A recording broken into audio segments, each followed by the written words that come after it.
வணக்கம்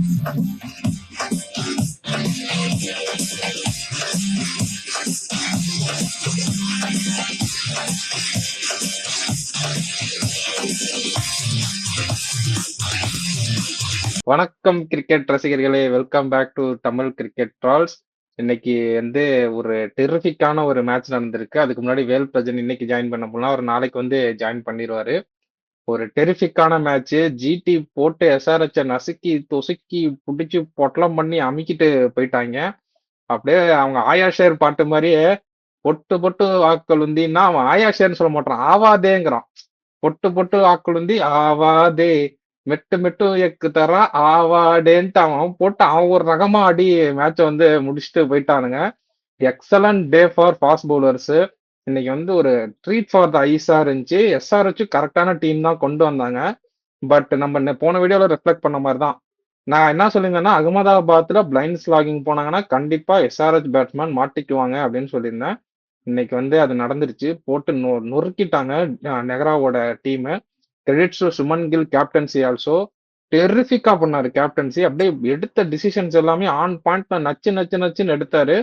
செம்மையா இருந்துச்சு. And GT batters are very good technically sound than SRH batters. இன்னைக்கு வந்து ரொம்ப கிளியரா நமக்கு காமிச்சாங்க. பிரவீன் ப்ரோ சொல்லுங்க, ரொம்ப நாளுக்கு அப்புறம் வந்திருக்கீங்க. எஸ்ஆர்ஹெச் எப்படி விளையாண்டாங்க இன்னைக்கு? ஜாலியா இருந்துச்சா? இல்ல ப்ரோ, நல்லா தான் ஆரம்பிச்சாங்க. அகைன் ரொம்ப வேர்ஸ்ட்ல நீங்க சொன்ன மாதிரி பிரஃபுல் விஜய்க்கு வந்து ஒரு நல்ல மேட்ச்க்கு அப்புறம் அவருக்கு நிறைய பெர்ஃபார்மன்ஸ் வரல. அந்த இதுக்கப்புறம் நீங்க ஒரு கம்பேக் கொடுத்தாரு. அங்க இருந்து சரி ஓகே, நல்ல டார்கெட் தான் ரெஸ்ட்ரிக்ட் பண்ணிருந்தாங்க. நடுவுல ஒரு பார்ட்னர்ஷிப் வந்து இவங்க எப்படி கேபிட்டலைஸ் பண்ணாங்க, ஒரு 2 விக்கெட் விழுந்த உடனே அடுத்தது அந்த ரபாடாக்கு இன்னொரு ஓவர் கொடுத்து முடிஞ்ச அளவுக்கு விக்கெட்ஸ் எல்லாம் எடுத்துட்டா அதுக்கப்புறம் கீழே கிட்ட ஒன்னும் பவர் இல்லை அப்படின்ற மாதிரி அவங்களுக்கு தெரிஞ்சிருந்து. சேம் தான் ஜிடிக்கும். அங்க நடுவுல ஒரு விக்கெட் எடுத்திருந்து அந்த இன்னும் ஒரு விக்கெட் எடுத்து பார்ட்னர்ஷிப் பில்ட் பண்ணாம இருந்தா இன்னும் இந்த டார்கெட்டை ரெஸ்ட்ரிக்ட் பண்ணி அங்க இருந்து வேணா ஒரு 130 140க்கு போயிருந்தா இந்த கொலாப்ஸ் ஆயிருந்தும் அவங்க 130 வந்து அச்சீவபிளா இருந்திருக்கும். அதை அவங்க விட்டுட்டாங்களும் தோணுச்சு. ஆனா அந்த சைட்ல சுமன் கில்ல பாத்தீங்கன்னா நீங்க சொல்ற மாதிரி சூப்பரா யூஸ் பண்ணாரு. அவங்க நல்லா போறாருன்னு தெரிஞ்ச உடனே ரபாடாவுக்கு 4 ஓவர் கொடுக்குறாரு. அதெல்லாம் வந்து எங்க ஒருத்தருக்கு ரொம்ப கான்பிடன்ஸ் இருக்கு. இப்ப ஜிடி வந்து உடைக்கவே முடியல. 5 மேட்ச் உடஞ்சிக்கிறாங்களா 6 மேட்ச் ஜெயிக்கிறாங்களா இப்ப தெரியல. அவங்க அந்த கான்பிடன்ஸ் வந்து அவங்க பவுலிங் லேயர் மேல நல்லா வந்துருச்சு. எனக்கு ஒன்னே ஞாபகம் வந்துச்சு. இவங்க நல்லா பண்றப்போ ஃபர்ஸ்ட் ஹாஃப் முடிஞ்ச உடனே சாய் சுதர்ஷன் கிட்ட கேட்டாங்க, இது வந்து பார் ஸ்கோரா அப்படின்னு கேட்டாங்க. அவர் பார் ஸ்கோர்ல ஐ மீன் இது பார் ஸ்கோரா இல்ல பார் ஸ்கோர் கீழேன்னு கேட்டாங்க. அவர் யோசிச்சுட்டு இது பார் ஸ்கோர் தான், எங்க பவுலர்ஸ்க்கு வந்து இங்க வந்து அவங்களால சீமன் ஸ்விங் அவங்க நல்லா எடுத்து போட்டாங்கன்னா கண்டிப்பா அவங்களுக்கு வந்து ஒர்க் ஆகும்னு சொல்லியிருந்தாரு. அதே தான் அப்ளை பண்ணாங்க. அவங்க வந்து கான்பிடென்டா இருக்காங்க. அவங்க பவுலிங் பிளான்ஸ் அவங்க வச்சிருக்காங்க, அது கரெக்டா வந்து எக்ஸிக்யூட் பண்றாங்க. அதுக்கான ரிசல்ட்ஸ் வந்து பேக் டு பேக் கிடைச்சிட்டே இருக்கு. ஆக்சுவலி 2 டீமுமே இன்னைக்கு வந்து பிச்சை வந்து ரொம்ப சூப்பராகவே ரீட் பண்ணியிருந்தாங்க. இத்தனை மேட்சஸா பிரஃபுல் இங்கேக்கு சான்ஸ் கொடுக்காம இன்னைக்கு வந்து சான்ஸ் கொடுத்ததுங்கிறது வந்து ஒரு செம்மையான கால் ஆக்சுவலி. ஏன்னா அவருக்கு அந்த ஏர்லியான ஸ்விங் இருக்கும், அந்த சீம் இருக்கும்னு தெரிஞ்சு இன்னைக்கு பிரஃபுல் இங்கேக்கு வந்து சான்ஸ் கொடுத்தாங்க. அவர் சும்மா நச்சுன்னு போட்டாரு. 3 ஓவர் போட்டாரு. அவரோட 4வது ஓவர் முடிச்சிருக்கலாமோ அப்படின்ட்டு எனக்கு தோணுச்சு. அந்த ட்ராட் கொடுத்து முடிச்சிருக்கலாம். 3 ஓவர் 17 2 விக்கெட்ஸ் சும்மா சூப்பரா போட்டிருந்தாரு. அந்த அதர் எண்ட் வந்து பேட் கமின்ஸ் இந்த டீமுக்கு வந்ததுல இருந்து இந்த பவுலிங் அட்டாக்கே ரொம்ப டிஃப்ரெண்டா தெரியுது. சும்மா டெரிஃபிக்கா போட்டாரு.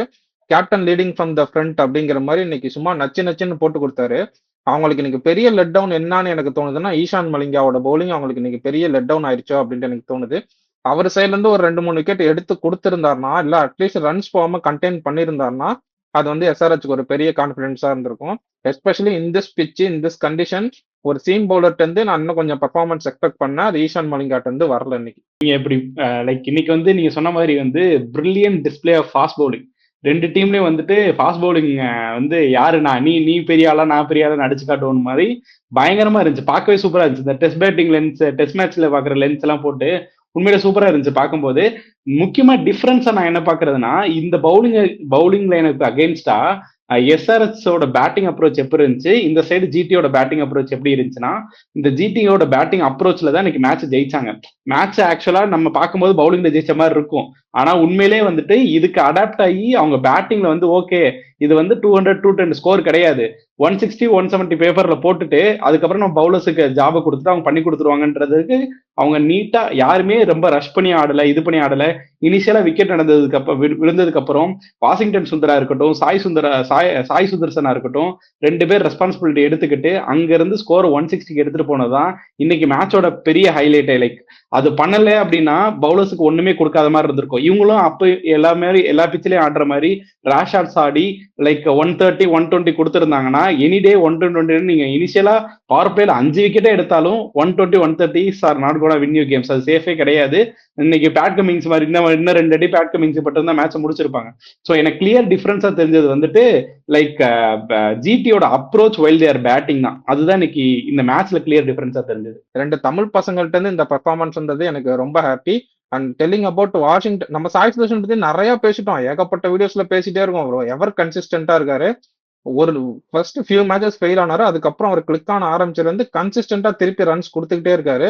அந்த அதர் ஹேண்ட் வாஷிங்டன் சுந்தர் இந்த மாதிரி ஜிடிஆரோட மிடில் ஆர்டர் இருக்கும் பொழுது அவர் ஸ்டெப் அப் பண்ணிருக்காரு. ஆக்சுவலி ரியலாவே ஒரு 3-4 மேட்சா அவர் நல்லா பெர்ஃபார்மன்ஸ் போட்டுட்டு தான் இருந்திருக்காரு. ஸோ வந்து கரெக்டான டைம்ல வந்து அவர் ஸ்டெப் அப் பண்ணி இன்னைக்குமே சூப்பரா ஆடி கொடுத்திருந்தாரு.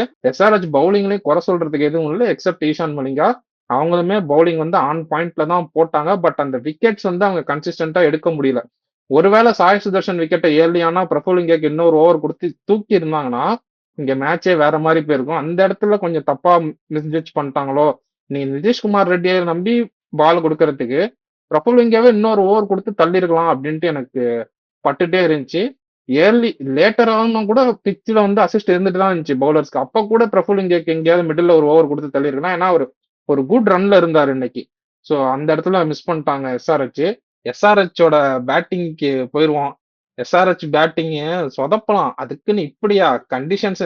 நீங்க 300 அடிக்க போறீங்க, எல்லாம் ஓகே.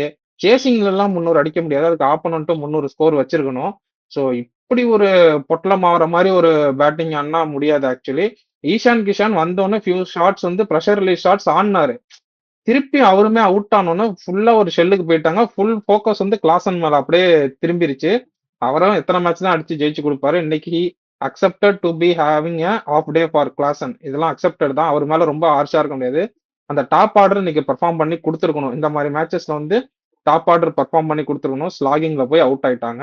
அவங்க வந்து நீங்க எவ்வளவு பெரிய பேட்டரா வேணாலும் இருக்கலாம். பவுலர்ஸ் வந்து அந்த டீம்ல நீங்க பாத்தீங்கன்னா அந்த டாப் ஆர்டர் பவுலர் 2 பேரும் ஃபர்ஸ்ட் 2 ஓவர் போட போறவங்க கன்சிஸ்டன்டா நல்லா பண்ணிட்டு இருக்காங்க.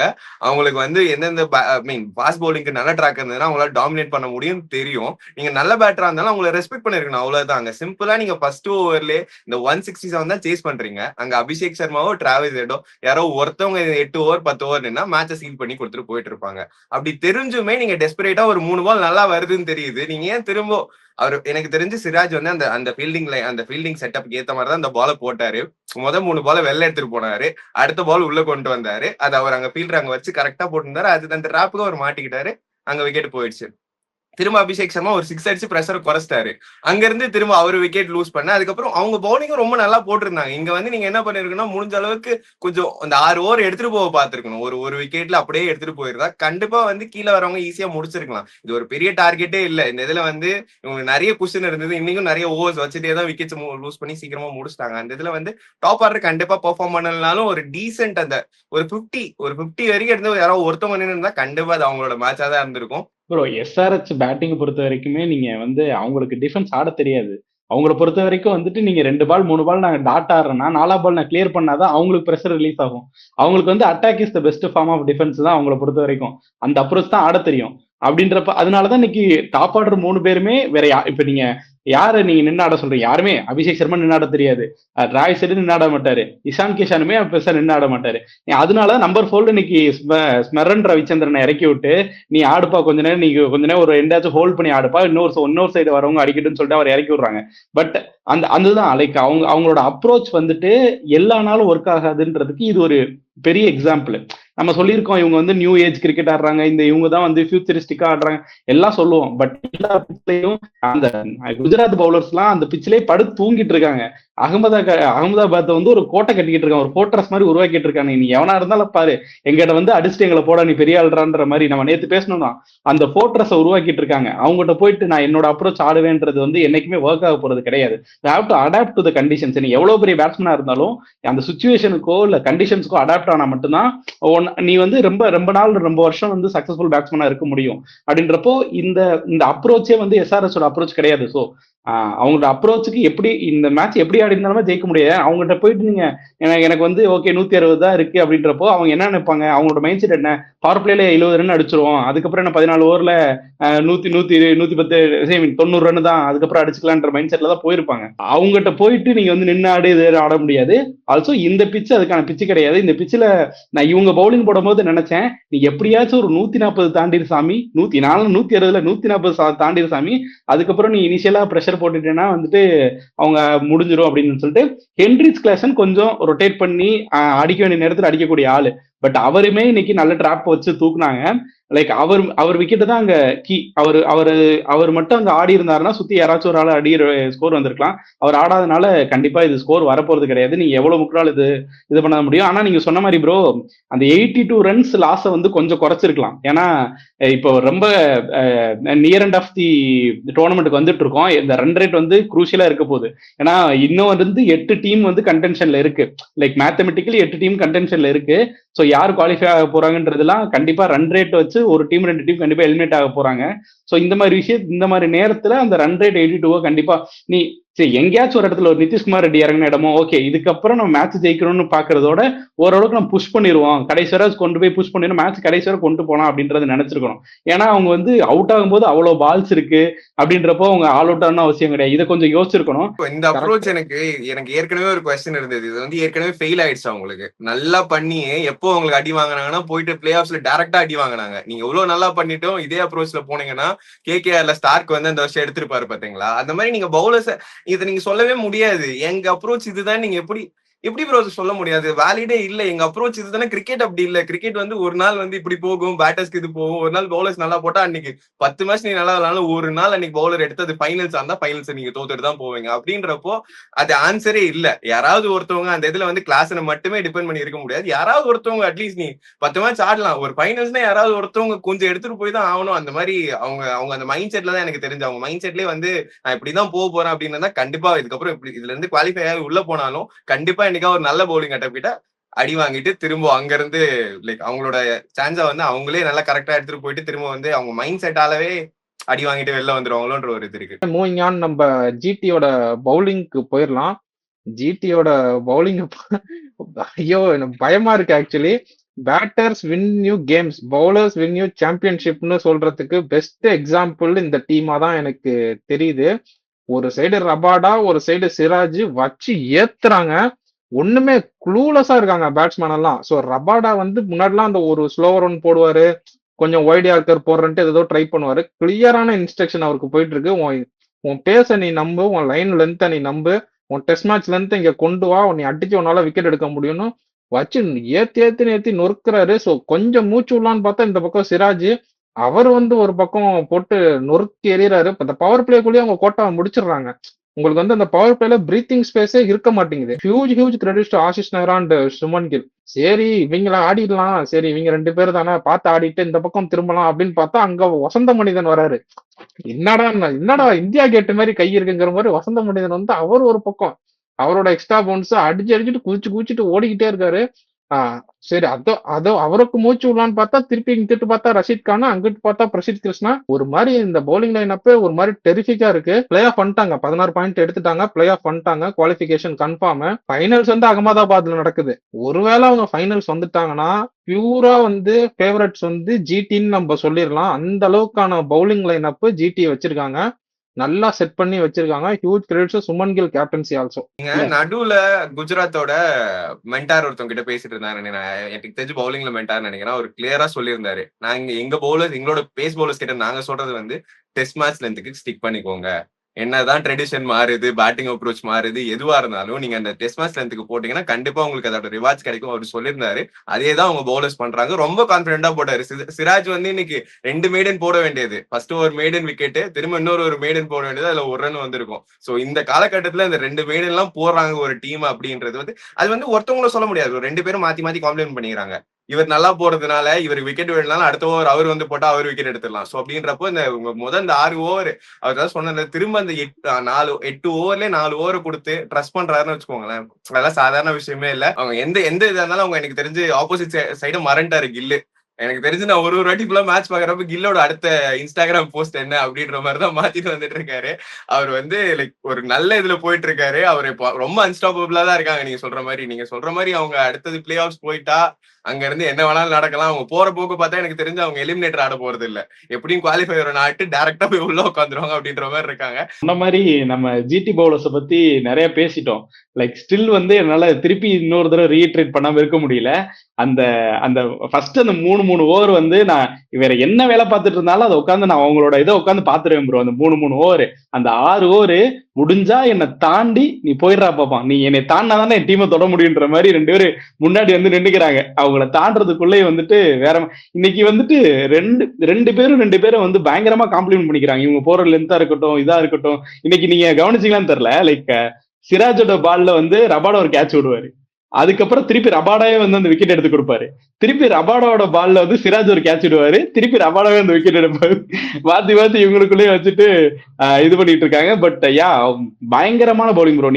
நான் இன்னும் வந்து ஒரு மேட்ச் பார்க்கணும். கண்டிப்பா ஏதாச்சும் ஒரு பேட்ஸ்மேன்ஸ் வந்து பவர் பிளேயை சர்வே பண்ணிட்டு டைரக்டா ஹோல்டர்கிட்ட போயிட்டு நீ மிடில் ஆர்டரை கொடுக்கும்போது அது வரைக்கும் ஓப்பனர்ஸ் விக்கெட் விடாம அங்க ஆடிட்டு ஹோல்டர் எப்படி ஃபேஸ் பண்றாங்கன்னு நான் பார்க்கணும் அப்படின்றது எனக்கு ஆசை.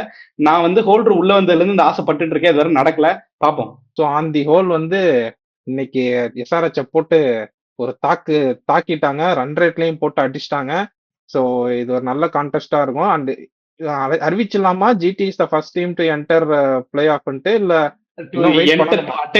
16 பாயிண்ட் வந்து ஜிடி தான் ஃபர்ஸ்ட் டீம் வேணா சொல்லிக்கலாம். 16 பாயிண்ட் தான் எல்லாரும் வந்து ஒரு எய்மா வச்சு ஆடிட்டு இருக்காங்க. பட் அந்த 16 பாயிண்ட் ஃபர்ஸ்ட் அட்டைன் பண்ண டீம் இதுதான். பட் அபிஷியலா இன்னும் குவாலிஃபை ஆகிறதுக்கு இன்னொரு மேட்ச் ஜெயிச்சா குவாலிஃபைன்னு சொல்லிடுவாங்க. எனக்கு தெரிஞ்சு இந்த வீக்கெண்ட்ல மத்த டீம்ஸ் தோத்தாலே அவங்க வந்துருவாங்க தான் ப்ரோ தோணுது. இந்த வீக்கெண்ட் முடியறப்போ கண்டிப்பா 2 டீம் இல்ல 3 டீம் வந்துரும். இல்ல ஆக்சுவலி நல்ல ரன் ரேட்ல வேற ஜெயிச்சிருக்காங்க. ஸோ அந்த 16 பாயிண்ட் பிளஸ் ரன் ரேட் அவங்களுக்கு கிடைச்சிருக்குங்கும் போது அவங்க உள்ள வந்துட்டாங்க ஆல்மோஸ்ட் தான் எனக்கு தோணுது. இன்னும் 2 மேட்ச் வந்து அவங்க கொல்கத்தா கூடயும் சிஎஸ்கே கூடயும் ஆடுறாங்க. அது எப்படி இருக்கும்னு பாக்குறதுக்கு நான் யோசிக்கிறேன். அந்த ஃபின்னாலன் விக்கெட்டை மட்டும் நொறுக்கிட்டாங்கன்னா ஜிடி ஆன் டாப் அப்படின்ட்டு எனக்கு தோணுது. CSK match will be close, அது வேணா நம்ம சொல்லலாம். எஸ்ஆர்எச்சோட குவாலிஃபிகேஷன் சான்சஸ் பத்தி பேசும்பொழுது ப்ரோ சொன்ன மாதிரி தான் அவங்களுக்கு வந்து 2 மேட்சஸ் இருக்கு இதோட. ஒன்னு வந்து சிஎஸ்கே கூட இருக்கு, இன்னொன்னு வந்து ஆர்சிபி கூட இருக்கு. சிஎஸ்கே அவங்களோட சேப்பாக்கில் ஆடுறாங்க. கொஞ்சம் பிச்சில் பால் நின்று வர மாதிரி கொடுத்தாங்கன்னா எஸ்ஆர்எச் கண்டிப்பா மாட்டிக்குவாங்க. ஸோ இதே மாதிரி பிளைண்ட் ஸ்லாகிங் அப்ரோச் எடுத்தா மாட்டிக்குவாங்கன்னு தோணுது. அண்ட் ஆர்சிபிக்கு நீங்க பாட்டா விக்கெட் கொடுத்தீங்கன்னா அவங்களாலையும் அடிக்க முடியும், இவங்களாலையும் அடிக்க முடியும். அது ஒரு நல்ல கான்டெஸ்டா இருக்கும். ஸோ அந்த மேட்சுக்கு நான் ரொம்ப ஈகரா வெயிட் பண்ணிட்டு இருக்கேன். ஸோ இதுதான் இந்த 2 டீமோட குவாலிஃபிகேஷன் சான்சஸ். நம்ம ப்ரெடிக்ஷன் பாயிண்ட்ஸ் போயிடுவோம். இன்னைக்கு வந்து வேலும் பிரவீன் ப்ரோவும் நம்ம வாட்ஸ்அப் குரூப்ல வந்து ஜிடி என்று அறிவிச்சாங்க. சாரி, எஸ்ஆர்எச் என்று அறிவிச்சாங்க. எஸ்ஆர்எச் என்று அறிவிச்சாங்க. நேத்து நம்ம சேனல்ல பேசின மாதிரி நானும் கிரிக்கார்த்தி ப்ரோவும் ஜிடி சொல்லியிருந்தோம். ஸோ எங்களுக்கு ஆளுக்கு ஒரு பாயிண்ட், அவங்களுக்கு வந்து இன்னைக்கு பாயிண்ட் இல்ல. ஸோ வந்து நாளைக்கு மேட்சுக்கு போயிருவோம். நாளைக்கு வந்து ஒரு நல்ல மேட்ச் காத்துக்கிட்டு இருக்கு. RCB versus KKR. கேகேஆர் நாளைக்கு மேட்ச் தோத்தாங்கன்னா they're out of the contention. RCB நாளைக்கு மேட்ச் ஜெயிச்சாங்கன்னா அவங்களும் திருப்பி 16 பாயிண்ட்டுக்கு வந்துருவாங்க. ஸோ ஒரு கால் எடுத்து பிளே ஆஃப்ல வச்சிருவாங்க. ஸோ இந்த மேட்ச் வந்து யார் ஜெயிப்பா எங்க 2 பேரும் ஆல்ரெடி தெரியும். நான் கிரிக்கார்த்தி போட்டு டைரக்டா கேட்டுறேன். இல்ல, நாளைக்கு நானும் ஆர்சிபி தான் ப்ரோ சொல்லுவேன். ஏன்னா ராய்ப்பூர் ஆல்ரெடி ஆடி இருக்காங்க. அண்ட் ராய்ப்பூர்ல வந்து பேஸ் பவுலிங்கை வந்து நல்லா எப்பவுமே எஃபெக்டிவா யூஸ் பண்ணா வந்துட்டு அந்த டீம் வந்து நல்லா பெர்ஃபார்ம் பண்ணுவாங்க. நீங்க கேகேஆர் பக்கம் பாத்தீங்கன்னா கேகேஆரோட ஸ்ட்ரென்த்தே வந்து அவங்களோட ஸ்பின் பவுலிங் அட்டாக் தான். ஸோ அவங்க வந்து ராய்ப்பூர்ல எந்த அளவுக்கு எஃபெக்டிவா இருப்பாங்கன்ற நான் பார்க்க ஆர்வமா இருக்கேன். So I am going with RCB, but I will be surprised if KKR wins tomorrow. பார்ப்போம். அவங்களோட ஸ்பின் நம்ம ஆர்சிபி பேட்ஸ்மேன் நிறைய பார்த்துருக்கோம். ஸ்பின்னுக்கு அகேன்ஸ்டா ரொம்ப கேஸா இருப்பாங்க. Except Rajat Patidar and Devdutt Padikkal. விராட் கோலியுமே கொஞ்சம் ஸ்பின்னுக்கு அகேன்ஸ்டா ஸ்ட்ரகிள் தான் பண்ணுவாரு. ஸோ வந்து அந்த கான்டெஸ்ட் அந்த வருண் சக்கரவர்த்தி, சுனில் நரேன் அண்ட் அனுகுல் ராய் எப்படி ஃபேஸ் பண்ண போறாங்கன்னு பார்க்கணும். வருண் சக்கரவர்த்தி ஆல்ரெடி இன்ஜூர்டுங்கிற மாதிரி நான் நிறைய அரசல் புரசலா போன கேள்விப்படுறேன். தடவை ஹாம்ஸ்ட்ரிங்க பிடிச்சி தான் ப்ரோ பவுலிங்க போட்டுட்டு இருந்தாரு. அது லாஸ்ட் ஓவர் யாரை வச்சு ரீப்ளேஸ் பண்ண போறாங்க அப்படின்ட்டு பார்க்கணும். பார்ப்போம் நாளைக்கு எப்படி வந்து மேட்ச் போகுதுன்ட்டு. வியூவர்ஸ் உங்களோட ப்ரெடிக்ஷன் பாயிண்ட்ஸையும் கமெண்ட் செக்ஷன்ல போடுங்க. அப்படியே நாளைக்கு யார் வின் பண்ணுவாங்கிறதையும் கமெண்ட் செக்ஷன்ல சொல்லிருங்க. We'll see you in tomorrow's match review. Until then, bye from Praveen Speaks, Rahman and Kirkarthi.